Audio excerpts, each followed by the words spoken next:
आज यूपी दिवस है और ऐसे में कैबिनेट मंत्री ए के शर्मा ने एक वैन का फ्लैग ऑफ किया है और उस वैन में जो है वो तमाम सुविधाएं हैं, यानी एक ये बैंकिंग की जो सारी सुविधाएं होती हैं वो इस वैन में मौजूद हैं।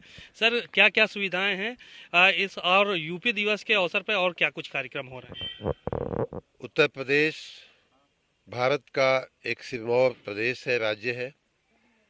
यहाँ भारत की जो गौरवमयी सांस्कृतिक विरासत है, सांस्कृतिक परंपरा है, उत्तर प्रदेश उसका केंद्र बिंदु है। चाहे ये गंगा जमुना की संस्कृति हो या उसका संगम हो प्रयाग में, चाहे भगवान राम की जन्मभूमि हो अयोध्या, या भगवान कृष्ण की उद्भव स्थली हो, भगवान बुद्ध के तमाम जो प्राचीन जगहें हैं, ऐसे तमाम जो भारत की जिन जिन चीज़ों से भारत की पहचान होती है, वो सारी की सारी चीज़ें या सारे जो सांस्कृतिक जो हमारी विरासत है, वो उत्तर प्रदेश में उपलब्ध है। उसी के साथ आज उत्तर प्रदेश आधुनिक बनने की तरफ भी अग्रसर है। हमारे राज्य में मॉडर्न आधुनिक एक्सप्रेसवेज, आधुनिक डेटा सेंटर, आधुनिक हमारी इंडस्ट्रियल कॉरिडोर, डिफेंस कॉरिडोर, ये सब आधुनिक चीज़ें भी हम लेकर के आगे बढ़ रहे हैं। साथ ही हमारी जो मध्यम और लघु उद्योग है, एमएसएमई, उसका देश का एक तृतीयांश हिस्सा जो है उत्तर प्रदेश में होता है। हमारी आबादी, हमारा जो युवा वर्ग है, काम करने में बहुत तीव्र है, इसलिए हम देश का ग्रोथ इंजन बनने की तरफ आगे बढ़ रहे हैं। आज उत्तर प्रदेश के स्थापना दिवस पे मैं अभी अपने सभी प्रदेशवासियों को बहुत बहुत बधाई देता हूँ, बहुत बहुत शुभकामना देता हूँ। फेडरल बैंक जो केरला की एक महत्वपूर्ण बैंक है, दक्षिण भारत की में काफ़ी इन्होंने काम किया है, काफ़ी शाखाएं हैं, काफ़ी जगह इनके एटीएम्स हैं। इनका एक प्रस्ताव आया था कुछ दिन पहले कि इनकी एक mobile banking, bank on the go करके मोबाइल बैंकिंग की एक सुविधा को हम हरी झंडी दिखावें। तो मैंने ही कहा था कि आप ऐसा करिए कि उत्तर प्रदेश के स्थापना दिवस पे इसकी शुरुआत कीजिए, क्योंकि ये शायद उत्तर प्रदेश में पहला ऐसा मोबाइल बैंक इन्होंने शुरू किया है। और वैसे भी मोबाइल बैंकिंग की सुविधा अभी अपने देश और प्रदेश में शुरू होनी बाकी है, एक तरह से देखा जाए तो मैंने सुझाव दिया था कि उत्तर प्रदेश के स्थापना दिवस पे किया जाएगा। मैं फेडरल बैंक के स्थानीय अधिकारियों को बधाई देता हूँ, शुभकामना देता हूँ कि हमारी बात का सम्मान करते हुए आज स्थापना दिवस पे इस मोबाइल बैंकिंग की, बैंक ऑन द गो की इन्होंने शुरुआत किया है। उत्तर प्रदेश में इनके बताने के हिसाब से इस बैंक की तो पहली ये सुविधा है ही, लेकिन सामान्य रूप से भी मोबाइल बैंकिंग की एक तरह से पहली ही एक ये सुविधा है। बहुत कम बैंक ऐसा कर पाए हैं।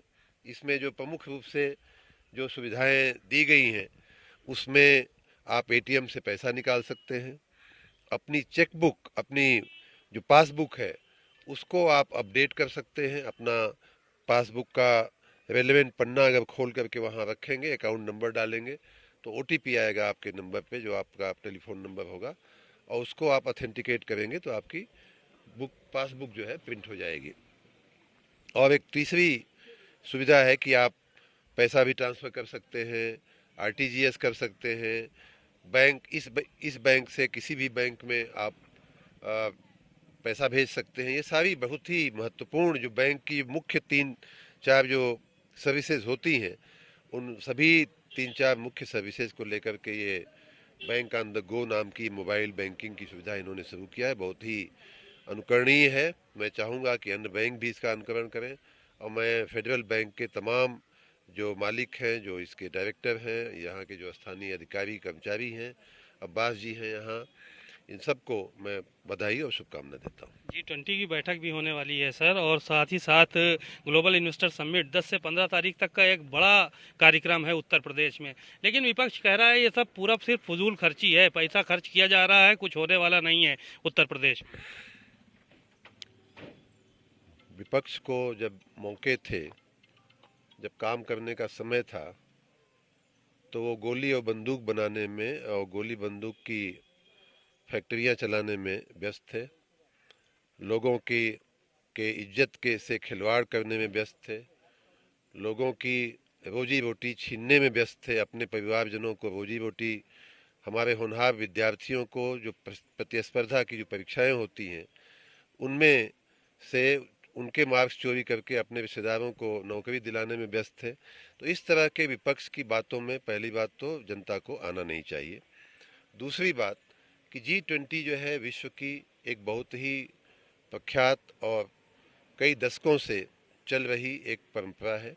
जो दुनिया के सबसे विकसित देश हैं, जिनकी 85% अगर हम जीडीपी कहें दुनिया की, तो लगभग वो देश जो है कंट्रोल करते हैं। कुल 43 देश हैं और उसमें जो प्रगति की जो संभावनाएं हैं, टेक्नोलॉजी ट्रांसफ़र की संभावनाएं हैं, एक दूसरे से सीख कर आगे बढ़ने की जो संभावनाएं हैं, ऐसी अपार संभावनाएं हैं। भारत देश को गर्व करना चाहिए कि हमारे माननीय प्रधानमंत्री जी के प्रयासों से, उनके नेतृत्व में विश्वास रख के, माननीय नरेंद्र मोदी जी के नेतृत्व में विश्वास रख के पूरे विश्व समुदाय ने G20 के जो सभी बड़े बड़े देश हैं, दुनिया के सभी बड़े देश इसके मेंबर हैं, उन सब ने भारत को ये मेज़बानी दिया है। भारत को ये गौरव प्राप्त हुआ है कि एक साल तक हम इस G20 जैसी प्रतिष्ठित मीटिंग की मेज़बानी करेंगे। उत्तर प्रदेश में भी उसकी कई मीटिंगें होने वाली हैं और उसमें से लखनऊ में भी होने वाली हैं, वाराणसी में होने वाली हैं, आगरा में होने वाली हैं, नोएडा में होने वाली हैं। और ये एक मौका है कि हम जब विश्व समुदाय को उत्तर प्रदेश में बुला रहे हैं या देश में बुला रहे हैं, तो हमें अपनी स्थानीय व्यवस्थाएं सुधारने का, सुदृढ़ करने का, साफ सुथरा करने का, चमकाने का, सुंदर बनाने का एक हमारे लिए एक बहुत अच्छा मौका है, जिससे हमारे विदेशी लोग भी प्रभावित होकर के उत्तर प्रदेश से जाएं। मैं सबका आह्वान करता हूं कि इस मौके पे G20 में आने वाले सभी मेहमानों का हम स्वागत करें और अपने नगरों को, अपनी सुविधाओं को, अपनी व्यवस्थाओं को इस तरह से प्रस्तुत करें कि भारत का नाम पूरे विश्व में हो सके। बातचीत के लिए शुक्रिया। आपने सुना AK शर्मा जी को, और उन्होंने G20 को लेकर तमाम बातें की हैं और साफ तौर पर उन्होंने विपक्ष पर निशाना भी साधा है कि जब पूर्ववर्ती सरकारें हुआ करती थीं तो उस वक्त जो है वो अपने रिश्तेदारों को नौकरियों दिलाने के लिए तमाम बड़े बड़े मंत्री लगे रहते थे। कैमरामैन आशीष के साथ सीमा नकवी, भारत समाचार, लखनऊ।